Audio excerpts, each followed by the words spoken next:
할렐루야. 네, 이 본문은 저번 수요 새벽 기도회 때 본문입니다. 제가 말씀을 전했었는데 말씀을 전하면서 또 다른 묵상하는 주제들로 좀 더 내용을 확장해서 또 말씀을 나눴으면 좋겠다 하면서 오늘 본문을 이렇게 또 말씀으로 전하게 됐습니다. 우리 제목 한번 같이 읽어볼까요? 회색 지대를 떠나라. 회색 지대를 떠나라. 네. 저번 주에 그 몇 분들로부터 얘기를 들었습니다. 제목이 참 강했습니다. 예, 오늘도 마찬가지라서 많이 못 오신 것 같은 느낌도 듭니다. 그래도 오신 여러분들은 회색 지대를 떠나시는 은혜가 있길 주님의 이름으로 축원드립니다. 예, 그 주일처럼 좀 분위기를 처음에 이렇게 완화시키고 좋게 하고자 제가 또 하나를 준비를 했는데, 자, 그 전에 우리나라 사람들이 대중적으로 좋아하는, 그리고 요즘에 해외에서 참 열풍인 음식 하나가 있습니다. 뭘까요?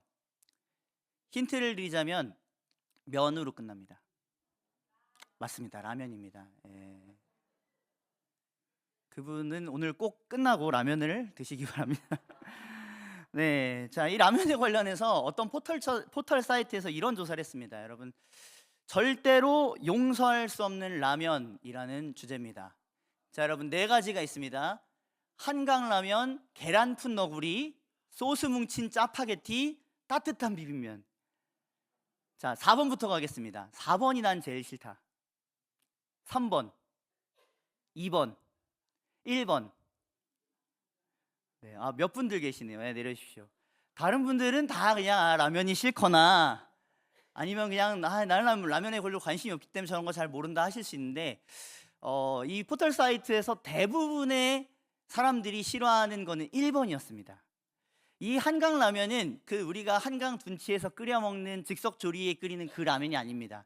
말 그대로 한강처럼 넘친다 해서 한강 라면입니다. 딱 비주얼이 지금 안 보이실 수도 있는데 지금 면이 다 그 한강에 파묻혀 있는 겁니다. 이거는 답도 없다는 겁니다. 이게 다른 거는 그래도 간을 이렇게 보면서 먹을 수라도 있는데 이거는 버려야 된다는 거죠. 자, 이처럼 맛을 잃어버린 음식은 아무데도 쓰임을 갖지를 못합니다. 그런데 성경에서도 이와 같이 예수님께서 이것은 먹지 못한다, 토해버려야겠다라고 하시는 그런 말씀이 하나가 있습니다. 바로 요한계시록 3장 15절에서 16절입니다. 제가 읽어드리겠습니다. 내가 내 행위를 아노니 내가 차지도 않고 뜨겁지도 아니하도다. 내가 차든지 뜨겁든지 하기를 원하노라. 내가 이같이 미지근하여 뜨겁지도 아니하고 차지도 아니하니 내 입에서 너를 토하여 버리리라. 네, 이 구절의 배경은 라오디게아 교회를 향한 예수님의 말씀입니다. 당시에 라오디게아는 굉장히 부유한 도시였습니다. 여러 산업들이 발달했었고 많은 사람들이 몰리는 도시였습니다. 그런데 반해서 끔찍하게도 양질의 물을 구할 수 없는 곳이기도 했습니다. 그러다 보니 다른 두 곳의 도시로부터 물을 끌어와야만 했는데, 그중 하나가 북쪽의 히에라볼리라는 지역이었고 또 하나는 남동쪽의 골로새였습니다. 골로새는 많이 들어보셨죠? 자, 이 히에라볼리라는 지역은 우리 아산이나 이런 곳을 생각하시면 됩니다. 뭐가 유명하죠? 온천이 유명하죠. 온천수가 유명했던 곳이 히에라볼리였습니다. 또한 이 골로새 지역은 알프스급의 이 차가운 물이 있었던 곳이다라고 그렇게 학자들이 이야기를 합니다. 자, 그러니까 이제 여기서부터 온수를 얻고 냉수를 얻으면 될 것 같은데, 문제는 무엇이냐면 이 양쪽에 송수로가 오는 그 길이 짧게는 7km, 길게는 18km나 됐다고 합니다. 그러니까 우리가 지금 가늠이 잘 안 가는데 오면서 이 찬물은 미지근한 물이 되고 뜨거운 물도 다 식어서 미지근한 물이 되는 그런 곳이었다는 거죠. 그리고 또 오면서 이 화학물질이 섞이기 때문에 이 불순물의 물이어서 미지근하기까지 하면 더 마시기가 힘들었다고 합니다. 예수님께서는 이 이미지를 담아서 이 라오디게아 교회의 신앙의 상태가 그와 같았다고 말씀을 하십니다. 이도저도 아닌 냉담한 상태. 예수님께서는 그들을 내치시고 메스꺼워서 뱉으실 수밖에 없다, 맛을 잃었다라는 것을 질책하십니다. 여러분, 이것은 우리의 신앙과 일상에서도 마찬가지입니다. 우리가 우유부단하는 리더에게 또 가까이 있으면 어떤가요? 그리고 그 한국인의 특성이죠. 이런 얘기가 있더라고요. 한국인이 가장 싫어하는 것은 첫 번째, 말을 하다 마는 것이며, 거기까지가 끝입니다. 두 번째가 없어요. 화나죠. 네, 이런 것처럼 그 우유부단함과 그 어떻게 이도저도 정하지 않은 태도를 우리가 참 싫어하는데 이것이 사실 신앙에 있어서도 예수님께도 마찬가지라는 겁니다. 자, 그러지 못한 사람 한 사람을 오늘 또 우리는 본문에서 발견합니다. 바로 롯의 아내입니다. 오늘 본문 26절을 보시면 롯의 아내의 최후가 어떤지를 말씀해 주고 있습니다. 우리 이 말씀 같이 한번 읽어보도록 하겠습니다. 롯의 아내는 뒤를 돌아보았으므로 소금 기둥이 되었더라. 자, 롯의 아내가 뒤를 돌아봄으로 소금 기둥이 되었다라고 말하는데, 자, 심판의 이유가 있습니다. 자, 17절에서는 이렇게 말씀합니다. 그 사람들이 그들을 밖으로 이끌어낸 후에 이르되 도망하여 생명을 보전하라. 돌아보거나 들에 머물지 말고 산으로 도망하여 멸망함을 면하라. 하나님께서는 이 말씀처럼 천사들을 보내 롯과 아내와 두 딸을 구원의 길로 인도하십니다. 그런데 문제는 그들에게 머물거나 돌아보지 말라고 명령하셨다는 거죠. 그럼 만약에 이렇게 하면 어떻게 될까요? 이것을 우리가 오늘 본문을 통해 볼 수 있죠. 롯의 아내도 이 길을 잘 따라서 구원의 길을 가고 있었지만 언젠가 결국에 뒤를 돌아보면서 하나님의 명령을 어기게 됩니다.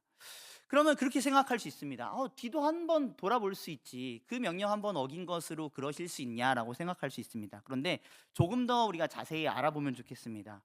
여기서 뒤는 우리가 지금 본문을 보면서 생각할 수 있는 것처럼 그가 나왔던 소돔과 고모라 지역을 말합니다. 즉 내가 나왔던 그곳을 다시 돌아본 것이죠. 그런데 여기 돌아보다라는 원어가 어떤 뜻을 가지고 있냐면 단순히 방향을 바꾼 것만이 아니라 바라보다, 주목하다, 살펴보다라는 의미를 갖고 있습니다. 즉, 이 롯의 아내가 이 심판 중인 이 소돔과 고모라대에서 호기심이 생기지 않겠습니까? 갑자기 불덩이가 떨어지고 난리가 나면 사람이 뒤돌아볼 수도 있죠. 그런데 그 정도가 아니라 롯의 아내는 처음부터 시선이 아예 거기에 집중이 돼 있었던 겁니다. 그러면서 어떻게 했을까요? 저기 불타고 있는 내 재산, 불타고 있는 저 곳에 내가 두고 온 전답들, 이런 보물들, 이런 것들을 계속 지켜봤을 거라는 거죠. 그곳에 두고 온 재물과 명예, 권력과 그 화려함을 놓치지 못하고 계속 붙잡은 것이 이 돌아보다의 뜻에 들어있다는 겁니다. 자, 2019년 5월에 러시아 국내산 여객기가 연료 유출로 인해서 화재가 나서 비상 착륙을 한 사건이 있었습니다. 이때 승객과 승무원이 78명이 탔다고 합니다. 그런데 몇 명이 숨졌냐면 41명이 숨졌다고 합니다.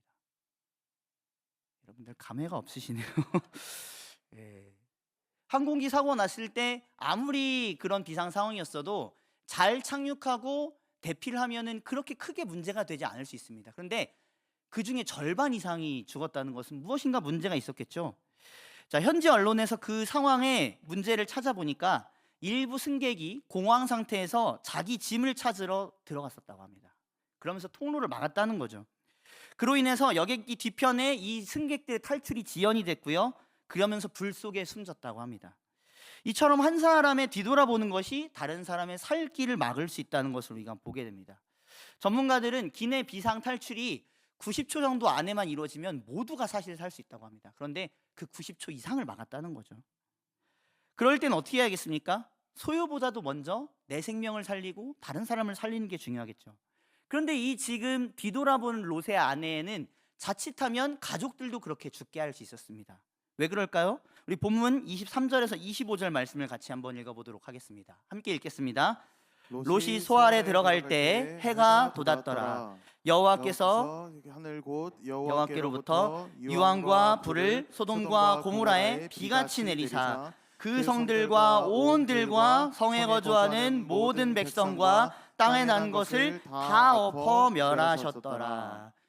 자, 이 말씀에서는 이제 롯이 이제 비로소 소알로 들어갈 때 해가 뜨고 이런 모든 심판이 일어났다고 합니다. 자, 그러면은 질문 드리겠습니다. 아직 가는 길이라면 가는 길 중에 지금 뭐가 떨어지고 있겠습니까? 유황 덩어리가 떨어지고 있겠죠. 자, 그러면 어떻게 되겠습니까? 그것에 사람이 맞으면 중상을 입을 수도 있고 위험하겠죠. 자, 그런데 중요한 것은 이 롯의 아내가 그것을 계속 지켜보고 있으면 딸들이 가만히 있을까요? 엄마 빨리 오세요라고 잡든지 지켜주려고 하든지 그럴 것 아닙니까? 그렇죠? 자, 그러니까 계속 지금 롯의 아내가 질질 끌려가든지 어떻게 보면 자기가 움직이지 못하고 있는 동안에 가족 모두가 자칫하면은 이 유황의 불덩어리에 같이 휩싸일 수도 있던 상황이었다는 거죠. 자, 고대 로마의 찬란한 문화를 자랑했던 폼페이가 이같이 멸망한 것을 우리가 역사를 통해 볼 수 있습니다. 그때 보면은 화산이 폭발해서 3m 이상의 두께의 화산재가 덮였다고 합니다. 여러분, 그 정도면은 사람이 살 수 있을까요? 사람도 다 묻히고 자연환경도 다 묻혔겠죠. 이것이 불과 18시간 만에 모든 폼페이의 전 지역을 덮었다고 합니다. 그래서 그들의 일상, 환경 모든 것들이 다 멸하게 된 겁니다. 오늘 이 본문과도 비슷합니다. 그 정도로 지금 끔찍한 심판의 멸망이 오늘 이 본문에서 임한 겁니다. 그래서인지 2000년 지나서 이 폼페이의 발굴이 진행될 때 이 폼페이 유적 벽면에 이곳은 소돔과 고모라와 같다는 낙서도 있었다고 합니다. 그게 왜 그랬냐면 그처럼 그 폼페이도 소돔과 고모라와 같이 성적으로 타락한 곳이었다는 거죠. 그래서 하나님께서 그들을 일말에 다 쓸어버리시게 된 겁니다. 자, 이렇게 심판이 이루어지고 있는 상황이었습니다. 여러분, 롯의 아내가 뒤돌아보고 있는 것이 보통 일입니까? 아니죠. 당장이라도 도망가도 부족한데 자칫하면 가족까지도 죽일 수 있는 상황이었습니다. 자, 그렇게 타락한 땅은 당연히 심판을 받아야 마땅한 땅, 떠나야 마땅한 회색지대였습니다. 자, 레위기 18장 24절에서 25절 말씀, 하나님의 약속의 말씀입니다. 우리 같이 한번 읽어보겠습니다. 너희는 이 모든 일로 스스로 더럽히지 말라. 내가 너희 앞에서 쫓아내는 족속들이 이 모든 일로 말미암아 더러워졌고 그 땅도 더러워졌으므로 내가 그 악으로 말미암아 벌하고 그 땅도 스스로 주민을 토하여 내느니라. 아멘. 자, 이 레위기 18장은 어떤 내용이 있냐면 음행에 관련된 내용이 나옵니다. 그러면서 여러 가지 관계들에 대해서 나오는데, 자, 이게 거의 결론적으로 24절 25절에서 말씀하는 겁니다. 이러한 일로 너희의 땅을 더럽히게 될 경우에 땅이 너희를 어떻게 한다? 땅이 너희를 토해낸다. 그러니까 도망가게 만들고 멸망하게 만든다는 거죠. 자, 이런 일이 가득한 곳은 하나님께서 늘 내치시는 공간이었습니다. 그러니까 롯의 아내가 만약 신앙이 있었다면 이러한 눈으로 지금 현재 소돔과 고모라를 바라보고 그곳에 일말의 미련을 두면 안 되었습니다. 그런 곳에서 하나님께서는 벗어나라라고만 말씀하십니다. 그런데 롯의 아내는 이미 너무 죄에 물들어 있어서 그곳에 한패가 되어버리고 맙니다. 자꾸 발목이 잡혀버립니다. 자, 그 결론으로 26절에서는 뭐라고 말씀하죠? 가족들이 소알로 들어갔지만 그녀는 결국 중간에서 소금 기둥으로 남아버리고 맙니다. 구약학자 데렉 키드너는 아마도 쏟아져 내리던 불타는 황산 나트륨이 이 롯의 아내를 덮쳤을 거라고 합니다. 그러니까 이 황산 나트륨이 계속해서 뭉치고 굳어지다 보면 소금 기둥처럼 만들어진다는 거죠. 롯의 아내는 소돔과 이 고모라의 이 매력에 중독되어서 모든 것을 버리고 하나님을 따르는 데는 실패했습니다. 이 의미에 대해서 창세기의 권위 있는 학자 케네스 매티스는 다음과 같이 주석합니다. 롯의 아내의 죽음은 그녀가 아브라함이 하나님께 구한 의인 10명 중에 들어가지 못했음을 보여주는 사건이다. 이해되시죠? 자, 롯의 아내는 의로운 사람이 아니고 오히려 소돔 사람과 전혀 다를 바 없는 사람이었다. 자, 그러니까 롯의 아내가 지금 의인과 죄인 중간에 있는 사람이라고 말할 수 있을까요? 그렇지 않습니다. 오히려 의의 길을 택하지 않았다면 죄인이라는 겁니다. 이처럼 심판대가 세워지면요, 그 다음에는 선택지는 둘밖에 없습니다. 구원이냐 멸망이냐, 롯과 함께 사느냐 아니면 소돔 사람과 함께 죽느냐. 그 중간 지대는 없습니다. 폰 라드라는 학자도 본문을 이렇게 설명합니다. 하나님의 심판 앞에 멸망당하느냐 아니면 도망치느냐 하는 가능성만 있으며 다른 제3의 대안은 어떻다고요? 없다. 이것이 오늘 본문에서 본문을 통해서 제가 주제로 회색지대에서 떠나야 된다고 말씀드리는 이유가 되겠습니다. 구약 성경, 신약 성경에도 이런 회색지대에 머무르려고 했던 사람들이 많이 있던 것 같습니다. 대표적으로 아합 시대 때 이스라엘 백성들이 그랬습니다. 엘리야는 그들을 책망하면서 이렇게 말씀합니다. 열왕기상 18장 19절입니다. 엘리야가 모든 백성에게 가까이 나아가 이르되 너희가 어느 때까지 둘 사이에서 머뭇머뭇 하려느냐. 여호와가 만일 하나님이면 그를 따르고 바알이 만일 하나님이면 그를 따를지니라 하니 백성이 말 한마디도 대답하지 아니하는지라. 자, 그러니까 이 지금 엘리야와 바알 그리고 이세벨 선지자와 이 격돌의 구도 가운데 있을 때 이 백성들이 지금 하나님 쪽으로 선택합니까? 그렇지 않죠. 그리고 이쪽으로 완벽하게 선택합니까? 그렇지도 않습니다. 양편에 애매하게 있으면서 누가 이기는지 봐야겠다 이렇게 있었던 겁니다. 근데 그들이 원래는 누구의 백성이었습니까? 하나님의 백성이었죠. 그러면 당연히 이쯤 됐으면 하나님의 이 경고의 음성을 깨닫고 돌아와야 되는데 아직까지도 뭐 하고 있는 겁니까? 머뭇머뭇거리고 있죠. 그래서 엘리야가 만일 여호와가 하나님이면 그를 따르고 바알이 하나님이면 그를 따라라 하는데도 그들이 뭐 하죠? 말 한마디도 대답하지 않냐니라. 우리의 태도가 그러할 수 있습니다. 자, 신약의 아나니아와 삽비라는 또 어떻습니까? 그들은 초대 교회에서 자신들의 이름도 날리고 싶고 동시에 자신의 재물도 지키고 싶어 했습니다. 그래서 베드로 앞에 자신의 모든 재물을 바치면서 헌신하겠습니다라고 말하면서 얼마 땅값을 감추고 나아갑니다. 그래서 소유를 다 바친 것처럼 행동하면서 자신들이 회색지대에 있음을 알려주었죠. 그 결과 어떻게 됐는지 아십니까? 둘 다 그 거짓말이 베드로에게 탄로 났고요. 결국 하나님 앞에서 죽음을 맞게 됩니다. 여러분, 이처럼 구원의 길을 속하는 것은 모든 것을 버릴지라도 하나님 편에 확실히 속하는 것을 의미합니다. 하나님을 택하고 그분의 길을 신뢰하며 나아가야 됨을 의미하는 거죠. 저 여러분들 구원의 백색지대를 모르지 않습니다. 또 저곳이 심판받을 암흑지대라는 것도 모르지 않습니다. 문제는 뭐냐면 양쪽에서 다 좋은 것을 얻고 싶어하는 마음이 우리로 하여금 회색지대에 있게 한다는 겁니다. 우리가 지난주에 설교를 들은 것처럼 하나님과 물질을 동시에 섬길 수가 있습니까? 없죠. 두 주인을 섬길 수 없습니다. 그렇죠? 우리가 두 주인을 섬길 수 없다는 걸 그렇게 잘 알면서도 우리는 회색지대에 양다리를 걸치고 싶어하는 본능이 있습니다. 그렇기 때문에 오늘 이 말씀을 통해서 저와 여러분들이 확실하게 이 방향을 정할 수 있는 귀한 은혜가 있길 주님의 이름으로 축원드립니다. 중요한 것은 확실하게 방향을 정하라고 하시니까 이제 암흑지대로 가겠다 그러시면 안 됩니다. 여기 계신 분은 한 분도 그런 분 없으리라 믿습니다. 구원의 백색 지도로 더 발돋움하면서 나아가야 될 줄로 믿습니다. 오늘 그러한 밤이 되기를 소망합니다. 예수님께서도 이렇게 말씀하십니다. 누가복음 17장 32절입니다. 롯의 철을 기억하라. 무릇 자기 목숨을 보전하고자 하는 자는 어떻게 잃을 것이요 잃는 자는 살리라. 우리의 목숨을 부인해야 됩니다. 자기를 부인하고 자기 십자가를 지는 것이 제자된 길이라고 합니다. 우리는 다 같이 주님의 제자로 부르심 받은 줄로 믿습니다. 그러므로 오늘 우리에게 있던 제자로서의 회색지대가 다 없어지고 그곳에 백색지대를 우리가 마음에 놓고 천국으로 향할 수 있는 저와 여러분들 될 수 있길 주님의 이름으로 축원드립니다. 자, 그러면 그렇게 하기 위해서 어떻게 해야 될까요? 오늘 두 가지 말씀드리고 마무리하도록 하겠습니다. 자, 첫 번째입니다. 따라해 보겠습니다. 하나님을 전심으로 사랑하시기 바랍니다. 전심으로 사랑하시기 바랍니다. 네, 둘째도 미리 말씀드리겠습니다. 하나님의 도우심을 전적으로 신뢰합시다. 두 가지 하나님의 내용입니다. 도우심을 전적으로 신뢰합시다. 따라하지 말도록 말씀드릴 걸 죄송합니다.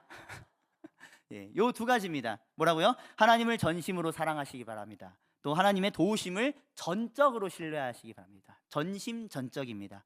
자, 첫 번째입니다. 하나님을 전심으로 사랑하는 저와 여러분들 될 수 있기를 바랍니다.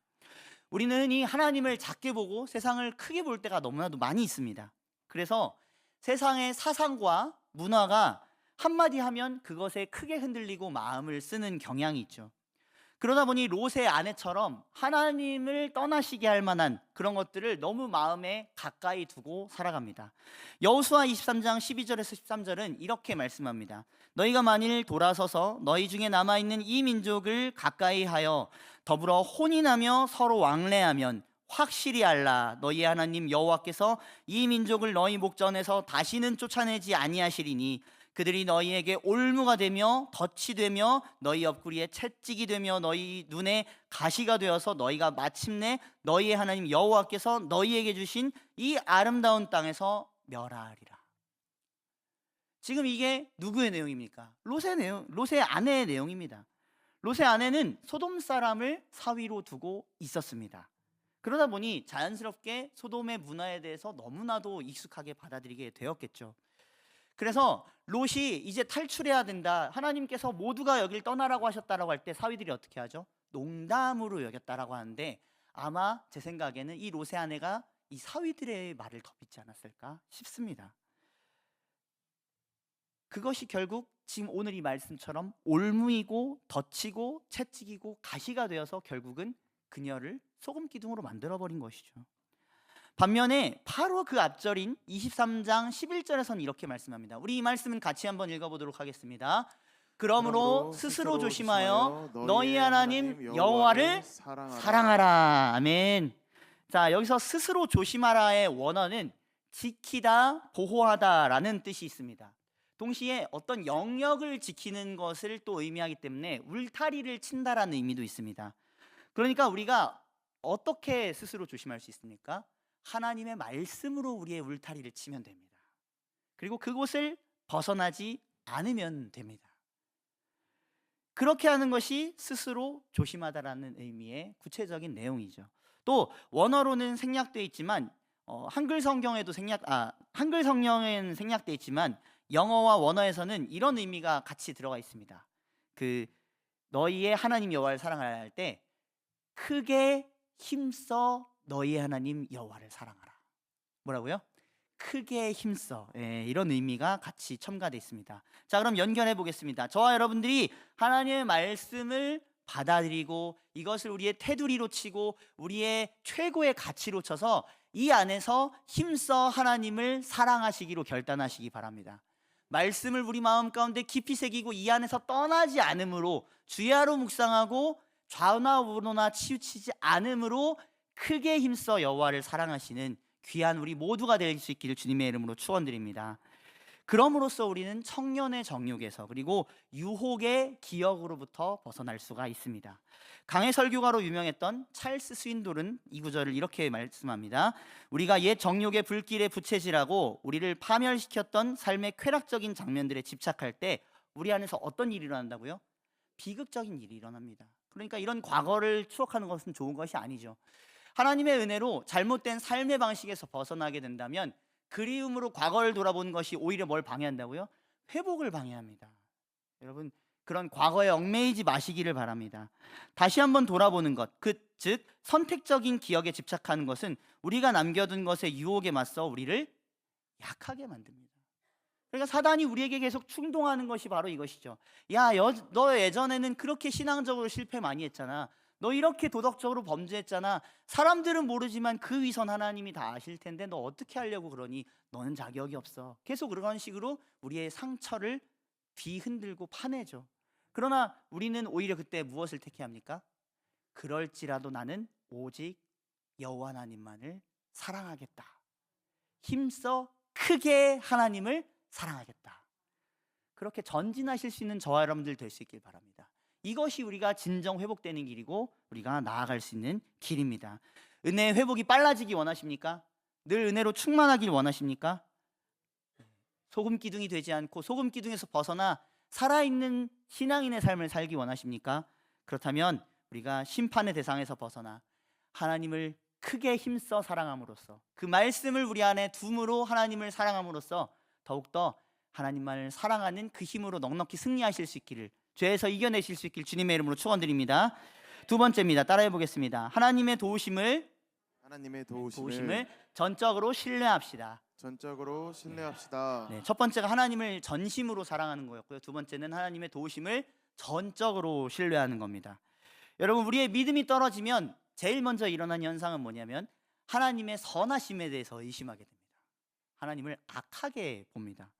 그러므로 하나님을 의심해서 자꾸만 하나님으로부터 멀어지게 되죠. 그럴 때 우리는 이 말씀을 기억해야 합니다. 자, 히브리서 10장 38절에서 39절 말씀입니다. 우리 같이 한번 읽어보겠습니다. 시작. 나의 의는 믿음으로 말미암아 살리라. 또한 뒤로 물러가면 내 마음이 그를 기뻐하지 아니하리라 하셨느니라. 우리는 뒤로 물러가 멸망할 자가 아니요 오직 영혼을 구원함에 이르는 믿음을 가진 자니라. 아멘. 할렐루야. 우리 모두 그런 믿음의 사람들 될 수 있기를 간절히 소망합니다. 하나님의 자녀는 말씀을 믿고 전진하는 자입니다. 의인은 후퇴하는 자가 아닙니다. 후퇴하는 자는 롯의 아내로 충분합니다. 우리는 그 주님께서 약속하신 상을 바라보면서 담대하고 인내해야 될 줄로 믿습니다. 그러면 그 주님께서 고난 중에 있는 우리를 붙잡으시고 힘을 주십니다. 그런 하나님의 공급하심, 보호하심이 우리에게 여전히 있다는 것을 신뢰하시기 바랍니다. 하나님의 선하심은 우리가 잡아야 할 주제입니다. 계속 붙잡고 가야 될 주제입니다. 그래서 제가 신뢰라고 표현했습니다. 신뢰는 붙잡는 것입니다. 그분께 기대서 넘어지지 않을 정도로 탁 붙어 있어서 그분이 넘어뜨리시면 몰라도 나는 그분 옆에 절대로 붙어 있겠습니다 하는 것이죠. 우리가 그렇게 신뢰하지 못할 때도 있지 않겠습니까? 그런데 주님께서 먼저 우리 가운데 신뢰의 힘을 불어넣어 주셨다는 걸 아십니까? 오늘 본문에서 아까 읽지 않았고 해설하지 않았지만 아브라함이 등장하죠. 몇 절부터 등장합니까? 네, 말씀을 잠깐 볼까요? 네. 몇 절부터 아브라함이 나오죠? 네, 계속 지금 롯과 롯의 아내에 대해서 얘기하고 있었지만 오늘 본문을 제가 27, 28, 29절까지 잡았죠. 그래서 누가 나옵니까? 아브라함이 나옵니다. 자, 이 아브라함은 왜 나올까요? 이 아브라함의 한번 내용을 보겠습니다. 본문 27절에서 29절입니다. 아브라함이 그 아침에 일찍이 일어나 여호와 앞에 서 있던 곳에 이르러 소돔과 고모라와 그 온 지역을 향하여 눈을 들어 연기가 옹기가마의 연기같이 치솟음을 보았더라. 29절 함께 읽겠습니다. 하나님이 그 지역의 성을 멸하실 때 곧 롯이 거주하는 성을 엎으실 때에 하나님이 아브라함을 생각하사 롯을 그 엎으시는 중에서 내보내셨더라. 자, 여기서 롯을 그러면 지금 누가 구원하기에 힘쓴 겁니까? 네, 아브라함입니다. 오늘 본문에 다 읽진 않았지만 아브라함은 이전에 소돔의 구원을 위해서 기도했습니다. 그러면서 하나님, 의인 10명만 있어도 이 소돔이 살아날 수 있겠습니까? 그때 하나님께서는 오케이 하셨죠. 그러므로 이 아브라함은 계속 기도했을 것이라고 성경학자들은 얘기합니다. 멸망하지 않았겠지, 멸망하지 않았겠지. 근데 아침에 보니까 어떻게 된 겁니까? 옹기가마와 같이 지금 올라가고 있는 겁니다. 그러면 아브라함처럼 기도했을 때 우리 마음이 어떻겠습니까? 우리가 열심히 구원을 기도한 사람이 있었는데 갑자기 무슨 안 좋은 징조가 들려왔습니다. 그럼 우리 마음이 어떻겠습니까? 철렁하겠죠. 그리고 실제로 지금 아브라함에게도 하나님께서 내가 롯을 살렸다라고 얘기 안 하셨죠. 그런데 자, 중요한 것이 있습니다. 자, 29절의 뒤에 하나님이 아브라함을 생각하사 롯을 그 엎으신 중에 어떻게 하셨어요? 아브라함이 지금 당장은 알지 못하지만 하나님께서는 그의 기도를 결국 어떻게 하신 겁니까? 들어주신 것입니다. 우리도 이와 같은 기도로 구원받은 것을 아십니까? 또 이와 같은 중보로 우리도 구원받았다는 걸 아십니까? 롯은 자기 공로로 구원받은 게 사실 아니었습니다. 자기가 잘해서 탈출한 게 아니었습니다. 그는 계속해서 실수하고 넘어졌습니다. 오히려 아브라함의 중보를 받아서 그는 구원을 받았습니다. 처음에도 롯은 아브라함으로부터 구원을 받았죠. 어떤 사건이었습니까? 군대에게 끌려가는 사건이었는데 그 메소포타미아 왕에게 이 아브라함이 집에서 길린 자를 데리고 와서 천에서 롯의 일가를 구원했죠. 그때도 롯은 한 게 없습니다. 또 어떻습니까? 지금 소돔의 멸망 가운데서도 소돔이 다 멸망당할 때 같이 롯도 멸망당할 수 있었는데 의인 10명이 없어서요. 그런데 어떻게 됩니까? 의인 10명이 없었어도 롯의 일가가 구원받을 때 롯은 건진받은 거 아닙니까? 누구의 기도를 통해요? 아브라함의 기도를 통해 건진받은 겁니다. 마찬가지로 십자가에서 그러한 일이 우리 가운데 일어났습니다. 우리가 주님 앞에 잘못한 것은 죄밖에 없습니다. 죄악이 우리의 관영한 주제였죠. 그리고 우리는 끊임없이 선택과 행동 가운데서도 실수하고 넘어지기를 허다하게 했습니다. 주님의 만족을 시켜드릴 수 있는 게 없었죠. 그런데 그럼에도 불구하고 예수님의 그 중보하심으로 말미암아 우리가 어떻게 됐죠? 생명을 건지심을 받았습니다. 할렐루야. 그런 은혜를 받은 우리가, 그런 큰 은혜를 받은 우리가 뒤로 물러가야 할 이유가 있겠습니까? 여러분, 혹시 뒤로 물러가고 싶은 마음이 드실 때 이 예수님의 중보를 기억하시기를 바랍니다. 예수님의 그 십자가를 기억하시길 바랍니다. 사랑하는 내 아들아, 내 딸아, 네가 세상에서 싸우는 거 힘든 줄 안다. 그렇지만 내가 너를 위해서 끝까지 안 물러나지 않았니? 겟세마네에서 나도 물러가고 싶었지만 끝까지 나의 원대로 마시고 아버지 원대로 해달라고 하면서 십자가를 지지 않았니? 그 힘을 너에게 주마. 우리가 그 주님을 의지해야 될 줄로 믿습니다. 물러가고 싶은 순간들이 생기죠. 그럴 때 어떻게 해야 된다고요? 하나님의 도우심을 신뢰하시기 바랍니다. 전적으로 신뢰하시기 바랍니다. 사랑하는 그 아들을 주실 정도로 하나님께서는 우리에게 힘을 주기 원하시는데 우리가 그분을 신뢰하지 못할 이유가 어디 있겠습니까? 그래서 우리가 믿음의 진보를 향해서만 갈 수 있기를 바랍니다. 우리 주변에도 믿음의 진보를 이뤄야 되는데 자꾸 뒤로 물러가는 분들 보면 안타깝죠. 하나님께서도 혹시 우리를 그렇게 생각하실지 모르겠습니다. 저와 여러분들이 오늘 결단하며 하나님 다시 내가 믿음의 전진을 하겠습니다. 그렇게 기도하며 백색지대로 나아가실 수 있는 은혜가 있기를 주님의 이름으로 축원드립니다. 말씀을 맺겠습니다. 하나님을 전심으로 사랑합시다. 아멘. 하나님을 전심으로 사랑하고 그분이 나의 전부가 되심을 고백하면서 그분에게 힘을 얻으시기 바랍니다. 그리고 그분께 우리의 신뢰를 드립시다. 주님의 표대를 향해서 나아가는 저와 여러분들 될 수 있기를 바랍니다. 그럴 때 하나님께서는 회색지대를 벗어나게 하실 것입니다. 그 하나님의 선하심을 알게 하시고 우리를 믿음의 안전지대, 하나님과 영원히 동행하는 그 관계 천국으로 인도하실 것입니다. 그렇게 회색지대를 벗어나 천국의 광명지대로 달려나가는 저와 여러분들의 믿음 그리고 삶의 모두가 되실 수 있기를 주님의 이름으로 축원드립니다. 기도하겠습니다.